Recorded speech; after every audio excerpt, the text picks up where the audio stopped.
Alright, hello everybody. So this video is going to be about how to get a good jazz sound on the saxophone.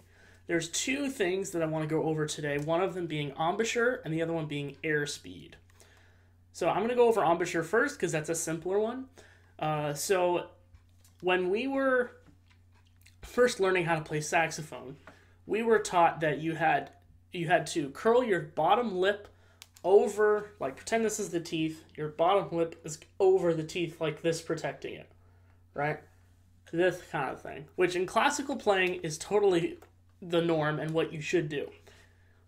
For jazz playing, however, you kind of want to modify that a little bit. So you want to have, for jazz embouchure, you want to have your lip out more instead of lip in covering the teeth. You kind of want to have your lip more out like this, kind of like you're pouting, sort of, if that helps. Or the way I kind of like to do it, tell people, is just put your top teeth on the top of the mouthpiece and just close your mouth like that, and that will basically be your jazz embouchure. And it's not as tight, you're not constricting the reed as much, and that's going to allow it to vibrate more and produce that more rich, open jazz sound that you hear, you know, all the greats play. So let me demonstrate that for you.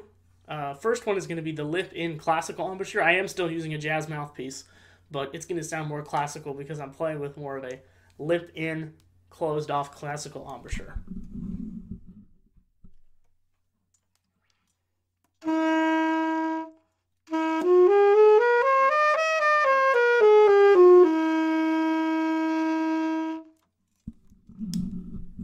So that's how most people sound when they're playing jazz, even with a jazz mouthpiece. It still doesn't, it sounds okay, but it doesn't sound interesting. It doesn't sound jazzy. It doesn't sound cool.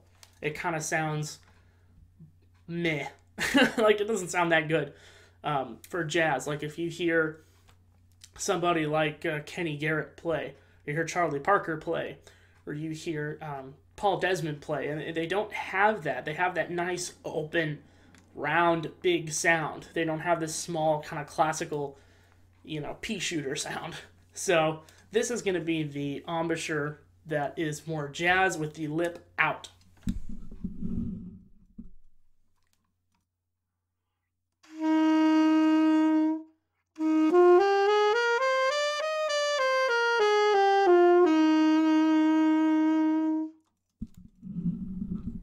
It sounds much more open, it sounds much more expressive, it sounds way more flexible, and I think, to me, sounds cooler.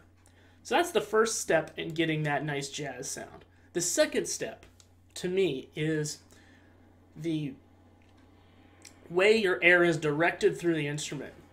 With classical playing, we want to have a very tight airstream, a very small, fast airstream to get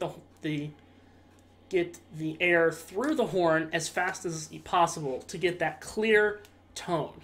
And for classical saxophone, that's great. You know, Marcel Mule and Claude Delongla and all these people who have this really clear classical tone, that's what they do. Of course, they're also playing on classical equipment and stuff, but that's another issue.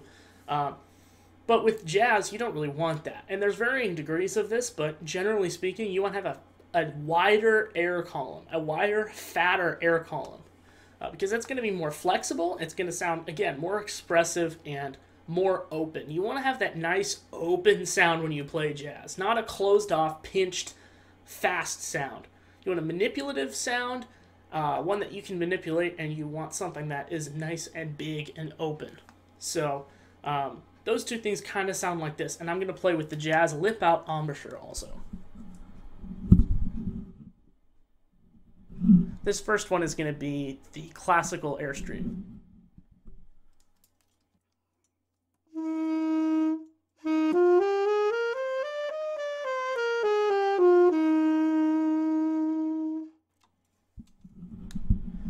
Right, the sound is a little bit narrow. It's still better, but it still sounds kind of narrow to me. And what you really want to do is kind of fatten it up, beef it up a little bit.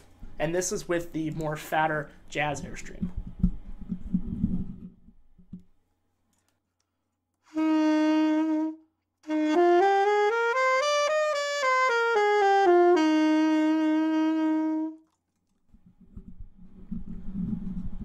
again, more open, bigger, more expressive. There's multiple ways to do that.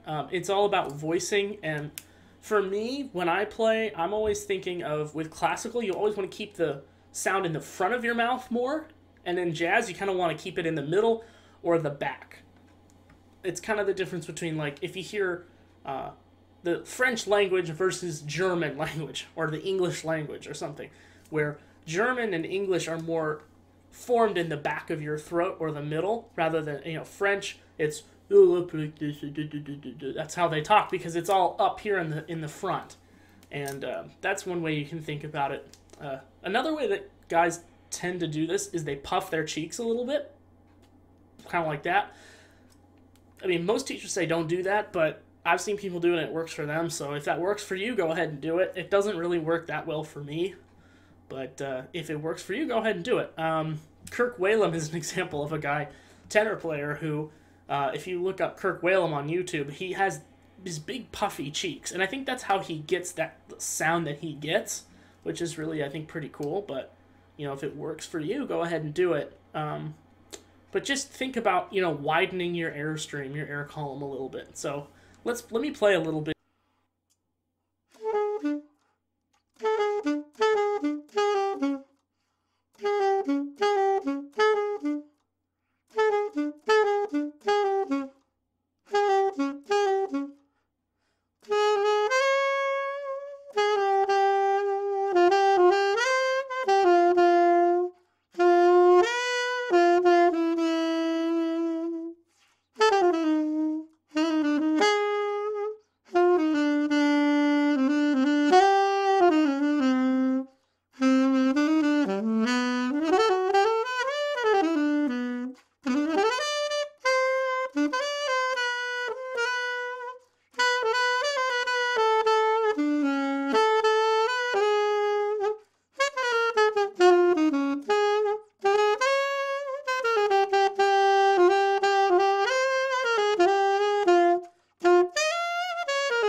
So that would be an example of playing a tune with, you know, an open embouchure, an open, large airstream, and getting that jazz sound. And I know a lot of it is completely backwards from what any of you have heard, and definitely a concert band or solo ensemble, don't do this. But if you're playing jazz band, go ahead and experiment with it and see what happens.